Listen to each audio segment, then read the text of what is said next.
I mean, do you know magic?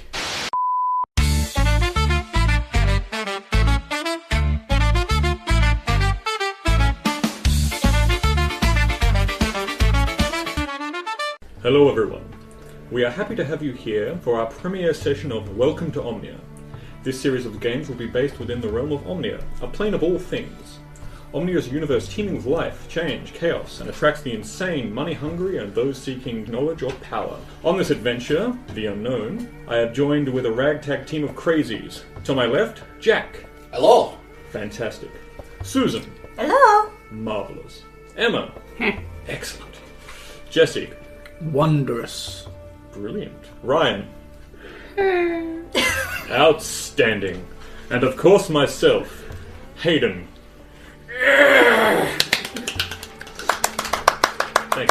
Thank you. We hope you enjoy this adventure. And now we're going to do our backstories. Starting off will be Jack. Jack, please tell us about Fleeve. Alright, so Fleeve.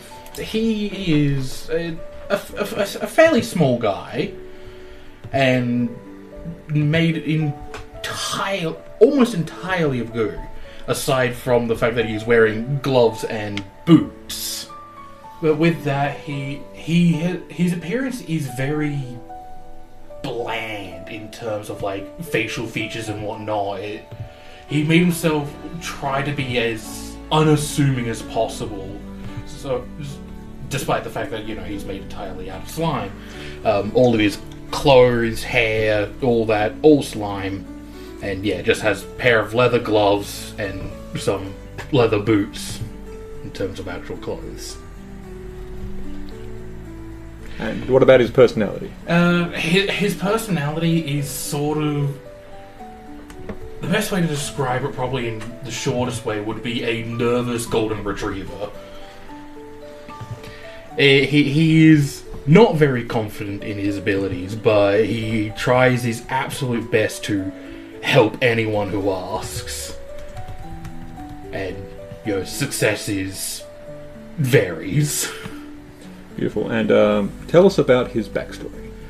So his backstory is that he did actually start out as just like your every day-of-the-mill pile of goo slime.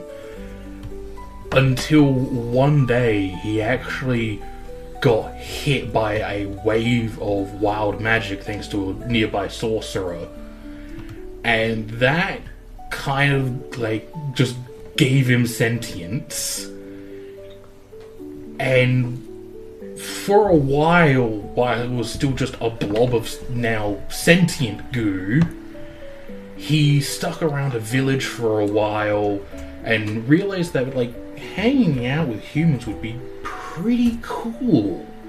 So he tries to shape himself to look like a person and try to integrate himself into the village, thinking he has the perfect disguise because he looks like a person, not really thinking about how obvious the fact that he is just a walking slime, just in the shape of a person. He thinks his disguise is brilliant, but everyone in the village just kind of knew what he was doing. So they kind of just stuck with the story and just let him go, because he was nice. He helped people around, He did like little deliveries for the bakery or donated books he found. And with that, he ended up sort of finding his own fascination about magic. And from there, he sort of started studying and attempted to practice his own magic. Excellent. Thank you, Jack, for telling us about Fleeve. And on that note, we move to Susan. Susan, please tell me about Xanth's appearance.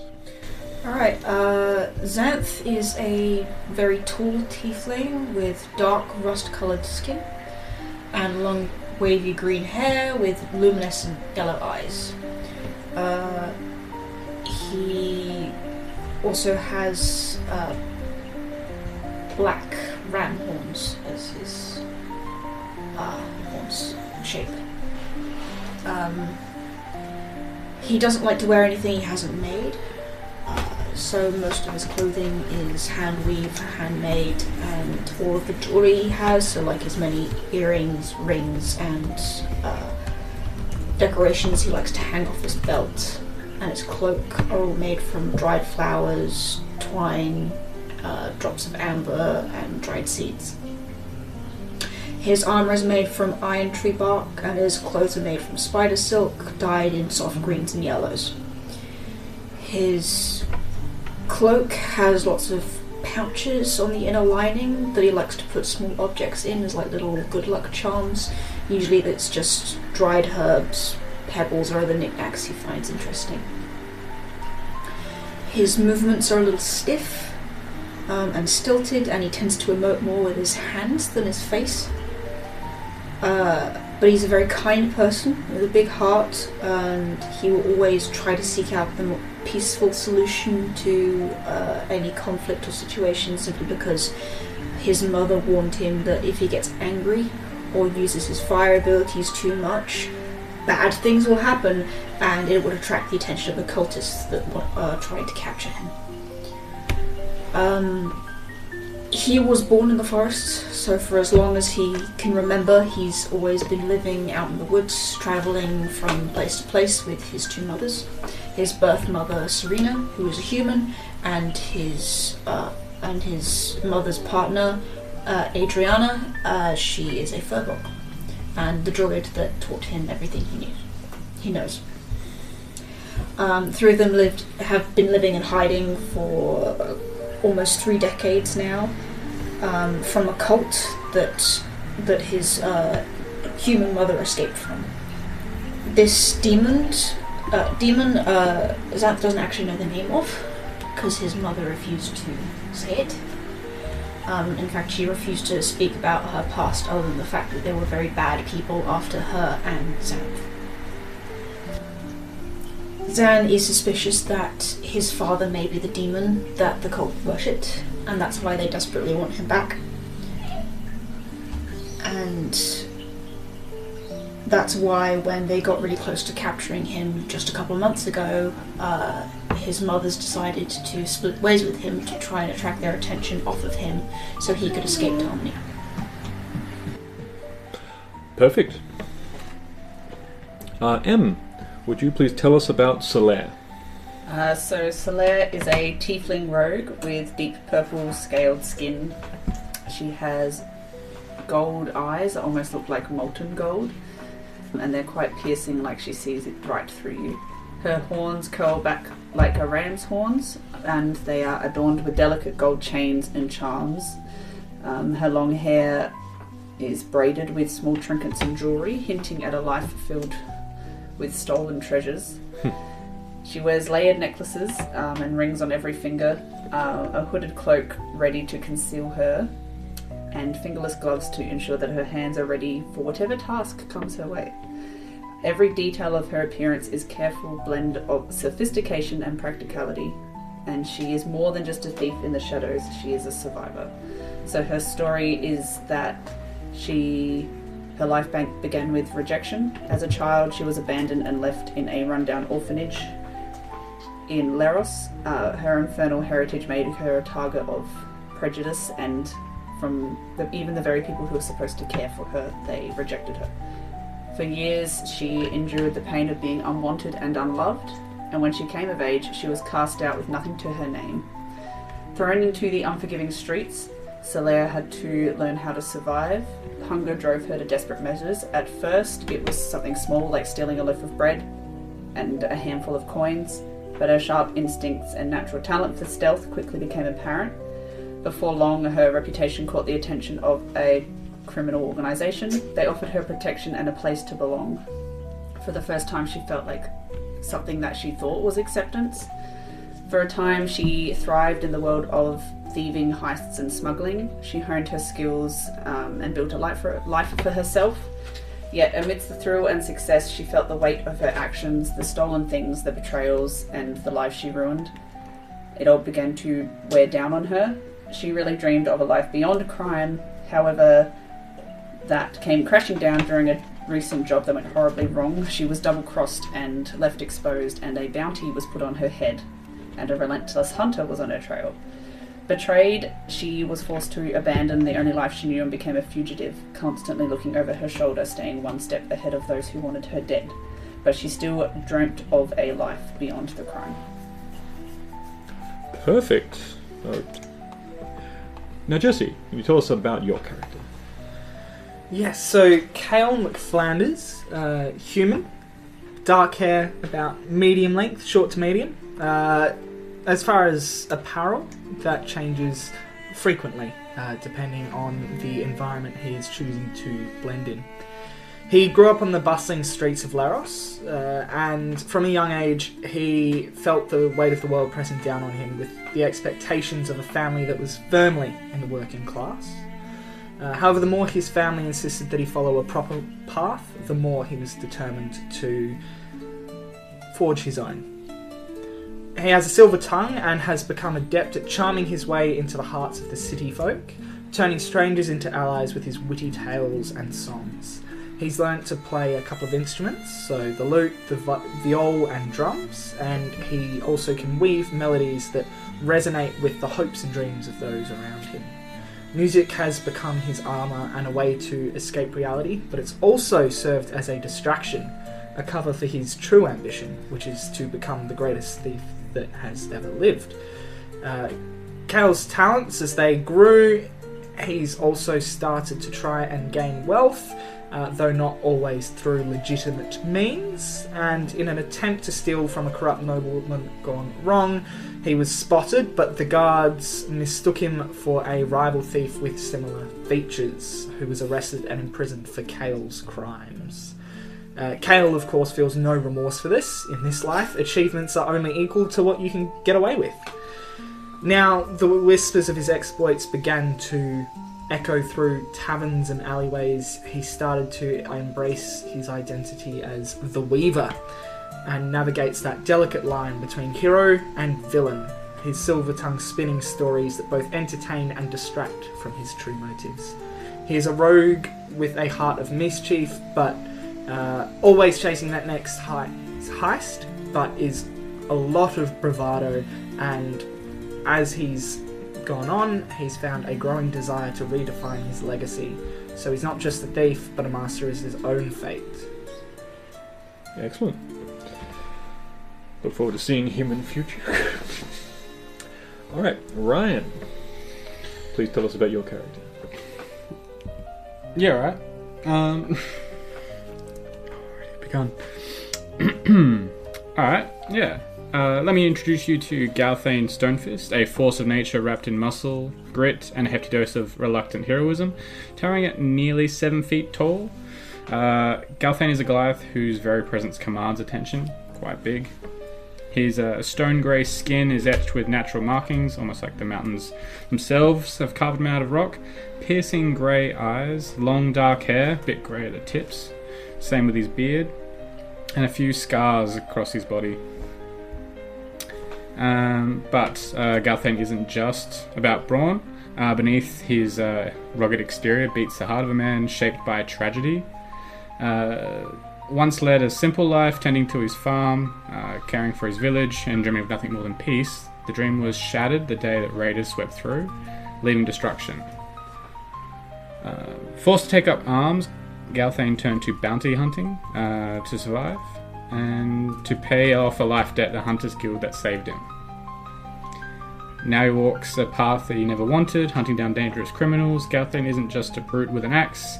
He's a man of action, bound by loyalty to his tribe and family, and driven by fierce determination to protect others from a kind of loss he endured. Perfect. So essentially, you guys find yourself in a large city. It has a massive tower in the center, very clearly a library, as you guys are in the city of Leros, which is known for its massive library, studies, all sorts of academic pursuits. We're going to go around the table and you guys are going to describe to me what you guys are doing.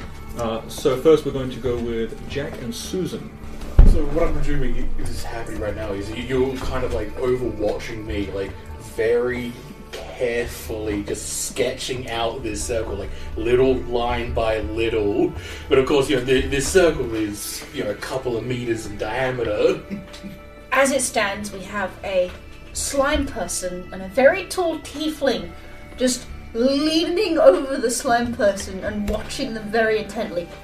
Backs to the alleyway that's open behind them, not really paying attention to the outside world. So what does this symbol look like? The symbol looks, in magical terms, kind of generic. It's got its usual circles and shapes and whatnot that are obviously meant to, arcanely, select locations and all that. And again, it is surprisingly precise, but that is, again, because he's been just drawing it all with really small lines.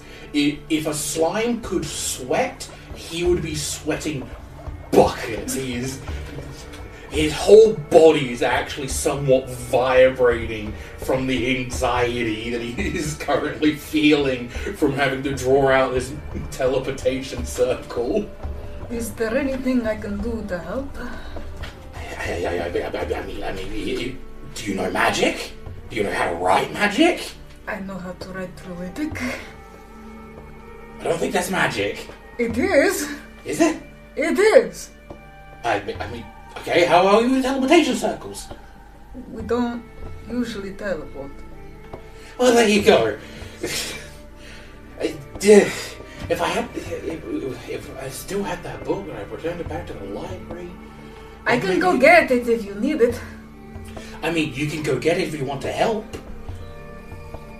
As you guys say those words, you hear down the street, maybe a few alleys down, large, heavy footsteps that seem to be coming in your direction. So we're going to cut now away from this section to Ryan and Emma. So I'm currently running away. Yep. I'm guessing it's like a middle of the day, so it's a bit populated. Yep. So Galthane just trying to get through people traffic. Dodge and weave! Dodge and weave! Yeah, dodge and weave. Move, please! Grabbing people's shoulder.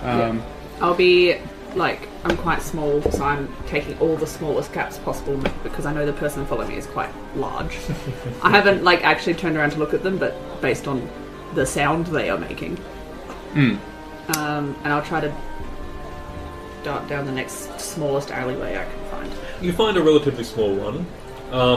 Small enough that he would have to go sideways and scrape perhaps his chest and or stomach along the wall.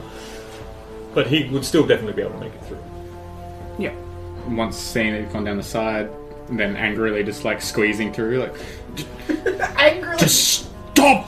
Just give me come back, please! Alright, at that moment, there's another set of loud footsteps, but there's guards screaming, "Oi! Come back here!" As we cut to Jesse's character coming out of a second side part of the alley, parallel to Emma's, as they are now running in tandem. It wasn't me, I swear. I'll just yell back at the guards. They seem to not be happy with me. They caught me in an off-limits area and didn't quite believe me when I said that I was fine. Apparently that "trust me, bro" doesn't count as a credential. Apparently not. They're also getting stuck in the thin alleyways, so you're buying some time. There's more of them, so they're kind of three-stooging a little bit. But now you are running almost in complete parallel, unison with a tiefling. I look across briefly. As soon as we make eye contact, I'm going to move my hood in front of my eyes so you can't see me properly. Afternoon. I ignore you. Fair enough. I briefly look back at the people following you. One guard pops out, scratched very clearly like a Friar Tuck, or Friar Tuck build, but the job of obviously the sheriff. And he like comes out, but he is bowled into a little bit by Ryan's character, who also pops out. Yeah, I let my gut back out a little bit. looks at the guards, I guess. That one's mine. And tries to point at the one with a hood. He looks confused, but starts running anyway. Alright. And if is there still like, sort of a crowd around? This is a back alley, so it's a little more open. Okay, good. Yeah. Then pulling any weapons that I've had to take off my belt out of the alleyway with me, holding them under my arm, bolting over. Please! The tiefling's now about 60, maybe more feet in front of you. If it makes any difference, my base speed is 35. Now 70 feet. Yeah. But you are gaining. Unless, does the tiefling have a increased movement? I don't. In that case, you are gaining a bit. But luckily for the tiefling and the human, there seems to be some sort of weird magical flickering going on in the distance that you believe you can reach before your pursuers catch you. Speaking of that moment, we cut back to the amateur arcane specialists as your creation is starting to kick in. See, I knew you could do it. It just took a little bit of confidence. Yes, I know. It's doing something. That is good. Just finish it. I'm trying. I gotta remember the words. I was always bad with You said it was called Omnia. I think so, yeah, okay. It was Omnia, so you know, probably better I just wrote it down as well. So he goes back to the ground, like down in the center, so it's just like writing out the spell. My mother warned me about the academics, but never mind. As you write down the, you believe, final part of your incantation, the portal opens wide, encompassing the entire girth of the section of circle you wrote it in, and a large beam of light shoots into the sky. You can feel like warmth coming from the portal, as the plants in the area start to also move a little bit towards the portal. Oh, This is not the usual portal behavior. Well, it's not exactly as conspicuous as I wanted it to be, but a portal's a portal. What is a portal? Here it is. As soon as you say that, we cut to almost directly behind you guys, as you two are still running in tandem, but you seem to be kind of going offside a little bit to avoid Kale. But you don't realize until too soon that there seems to be a level, like a thin layer of almost like this weird liquidy slime stuff that seems to be coming off of the brow of an ooze plasmoid that is standing in front of this large beam of light. As you begin to slip. I'm going to try and grab the person I don't know who's running next to me for balance. Considering how shell-shocked they also appear to be, how do you react to that? I'm not a massive fan of being grabbed. I'll try and But you're also starting to slip, I may add. I'll try and mutually. We're going to try and balance each other. Yeah. Okay, like, I love it. vroom. So roll me acrobatics check. 16. 9. You feel like so Kale feels like he's back at the ice skating rink. I've been here my whole life, and then suddenly this tiefling grabs you and you lose your balance and you start almost twisting. Could you two please describe the looks on your faces as you're suddenly smashed by two people into the portal that you just opened? So Xanth hears some footsteps behind him, slowly turns his head. His eyes go a little wide, and he's like, oh no. And then we get rolled into, I guess. Jack? He also like slowly turns, and it is on his face. It's just sheer horror. You guys, all four of you, get equally smashed into this portal at the same time. Ryan, so as you is chasing these people, he's actually just behind Solaire and Kale. Before he looks down and he sees what happens to them, but he can't stop in time. I'm going to rage and jump. So as you rage, Dive and tackle. you attempt to tackle into this portal, this glowing beam of light. all 4 of you, or 5 of you now actually, are blinded by light. As you hear whirling and twisting sounds rushing past your ears, you feel a hard, almost like ceramic, if not masonry sort of floor of stone. It's warm, but you can't quite tell where you are. Do we need to make acrobatics checks to see how we land? No. No? Are we all It's just bad. on our feet? We good? No, you're on your floor. I'm definitely not on my feet. All of you are on the floor. I'm on someone's feet. If you're feeling around. Yeah, so as you're feeling around, do you stay exactly where you are, or do you each individually start like kind of handsing around in your blindness? Despite being made out of what was a quivering pile of slime, he's now like stoned, sad, just Got oblek, like... yeah, like just immediately solid. Just, nope. Susan, how did your character react to being blind and on the floor? Ow. Okay, who hit me? Hello? Are you okay? We then cut to the person who hit you. With Emma. Even with my eyes closed, I'm going to try to stand up and cover my eyes with my hand so that the light, because it's so bright, I'm going to try to like shade my eyes a little bit. Sure. And then just put my hand on my weapon in case, and just kind of like have a stance ready in case someone comes at me. Beautiful, beautiful. How does Kayla react?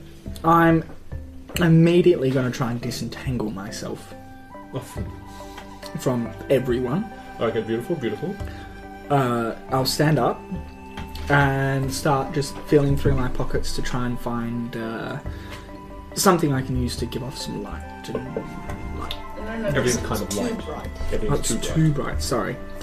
Oh, in that case, I'll stand up and just start kind of vibing my way around, trying to hold my hand up to my eyes as I kind of You try can- and fend off the light and see if I can kind of figure out, the source is in that direction. It seems like as you move your hand around, you see like the shadow of your hand as it's moving around. But it's almost like the light's coming from all directions. Like you're in a room made of light. This is interesting. We cut to Galthane, who arrives a little later than the rest of the group, but angrier all the same. I angrily and blindly start just reaching for limbs. Okay, who's closest? Alright, there's 4 other people, so please roll me a d4. 3. You Leroy! you grab your target, actually. You grab Solaire. I'm really good at my job. You don't know it's I don't Solaire. know that. Solaire, you feel this large hand suddenly grab your arm. I'm trying to stab it. Yep, okay, you pull out your weapon in an attempt to stab. You have the blinding condition. In the attempt to get it off me, not to like actually hurt them, Of whoever course. it is. Yeah. I'm gonna say, please roll an attack with disadvantage. Disadvantage. Try fingers off with the knife.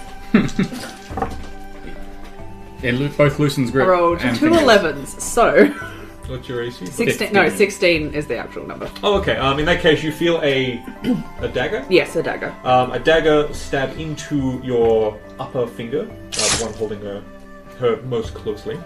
I'm raging, if that does any difference. How much damage would it have dealt? 5. Alright, you take 3 damage. And you feel like your grip has loosened a little bit. All of you, suddenly at once though, hear the sound of a door being, like a sliding door being pulled open. And you see a little bit of shadow coming from this door.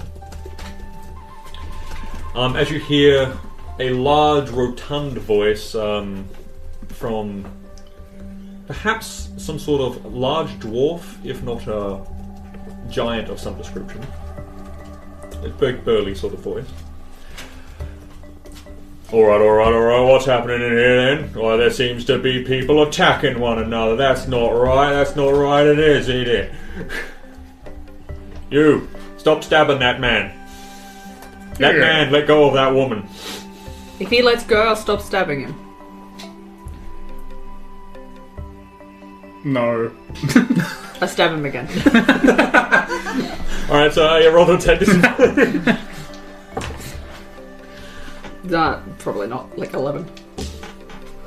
Yeah, you go into for an attack and he's like, "Oh, boys, get in there!" And you hear like at least 4 sounds of footsteps come in with a bunch of guys going, "Hey, break it up, come here, you! There's a friggin' ooze over here!" No, nobody touches the ooze. We're touching all of you, and they start throwing nets on you guys because they're very unsure on your origins and attempting to drag some of you off. Would any of you like to say anything? Yeah. Please no. Just like, Does it look like they can see fine? Like They look like they're moving around fine. They're Yeah. fine. Okay. I'll just I'll From the shadows, immediately you can tell, yeah. I'll immediately start kind of posturing myself clearly not a threat. Yes. I'm clearly not a threat. So I'll just start kind of. All right. Look, could one of you gents please help me just get out of here so I can see? I'm not sure how I ended up here. I don't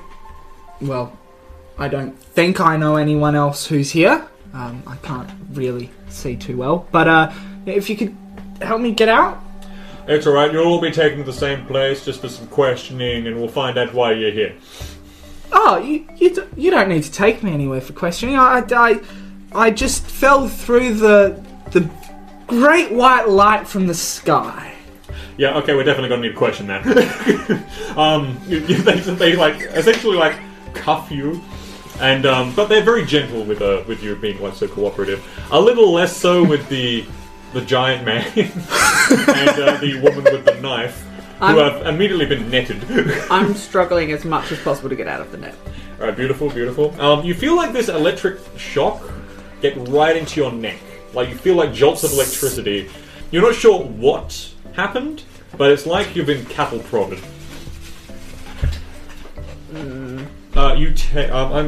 They hit you. I'm going to say you take a wee bit of electricity damage. That's fair. yeah, good, we can No. Could I roll a d8? No. Well, Should have came prepared. you take 9 electricity damage. Okay. I'll try to stay still as possible, assuming that it's coming from the net that's on me. 9. Beautiful. Well, as soon as you're still, they Wait, did you say 9? 9. I have 1 hit point. Right, seeing how like electrified you suddenly are, they begin treating you with a lot more care. Smoke. Can I choose to pass out? That's an excellent question. Just slap it. I want to say you can go limp. Okay, I'm gonna go limp. I'm gonna pretend that I at least passed out. This one's gone down, boss.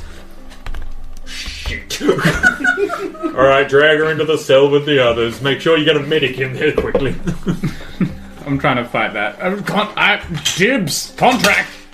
Just what does it say? Like, as this whole commotion's going on, like sleeve is there on the floor, just slowly like slime crawling across the floor. As you're slime crawling, you feel like there's a darkness approaching. Like you're going into like a dark area all of a sudden. No one's touched you, but you're like maybe approaching almost like a tunnel, like a small tunnel in maybe the corner of the room.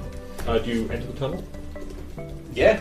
Okay, as you enter the tunnel, the entire tunnel shifts as you feel like you're dangling in the air all of a sudden, and as you try to leave, there's a lid placed on the obviously bucket that they've now captured you in.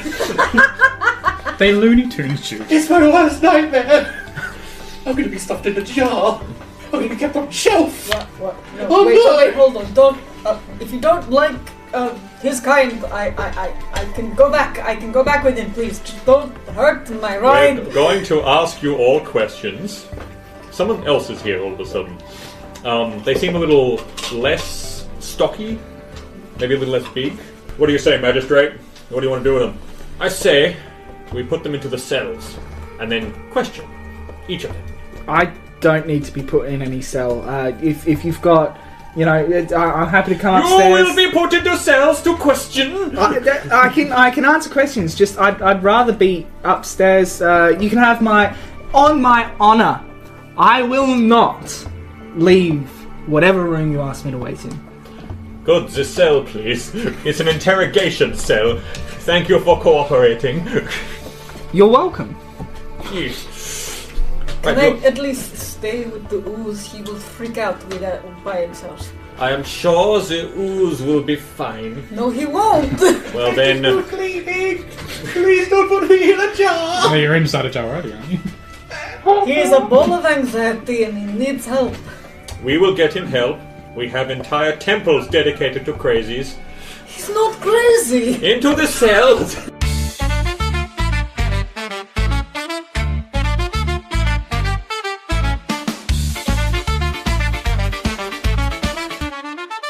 On that note, I would like to thank my players You're for welcome. jumping in and to this new area and coming and enjoying the crap that we just spilled out of our mouth. And to the listeners who put up with this crap that came out of our mouths. Thank you again, my friends, for listening to us on this fabulous adventure we went to. To say goodbye, could everyone please give me the sound of a campfire? Oh. It's so hot! It's burning me. My eyes! Put me out! Put me out! Oh no, my marshmallow! He's on fire. Goodbye, everybody.